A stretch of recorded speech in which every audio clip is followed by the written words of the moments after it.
Tumsifu Yesu Kristo. Bwana Yesu asifiwe. Asalamu alaikum mpendwa mtazamaji na mfuatiliaji wa channel yetu pendwa na nguvu kabisa ya Upashanaji Media, ukiwa nami Uncle Tom Panji, mpashanaji wako. Niendelee kukushukuru kwa kusubscribe na kubofya ama kubonyeza kialama cha kengele mbele ya neno subscribe, kulike na kushare taarifa hii katika magrupu ama mitandao mingine ya kijamii, pamoja na kudondosha komenti yako kufuatia taarifa hii ambayo ninakupandishia muda huu. Nikianza na swali, je, unaweza kusema ni nani huyu wakati huu ambapo dekoni anayeitwa Robert Francis aligeuka kuwa nani kwa sasa?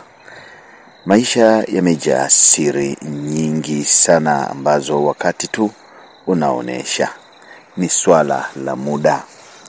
Katika picha hii, dekoni mchanga kijana anayeitwa Robert Francis Prevost anamsalimia kwa unyenyekevu kabisa Papa John Paulo wa pili, bila kufikiria kwamba njia za imani zingemchukua miaka kadhaa baadaye kuweza kuchukua nafasi ya juu kabisa ndani ya kanisa Katoliki ulimwenguni.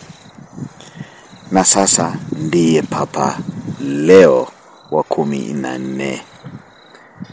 Ni faraja, furaha, vigeregere na shangwe kubwa. Wakati rais ambao una maana kubwa leo kwa kujivunia kuwa na Baba Mtakatifu Leo wa 14.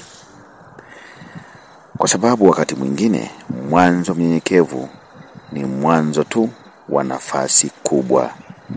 Imani, unyenyekevu na kusudi ambalo linasonga milima na mabonde ndio jibu pekee katika maisha.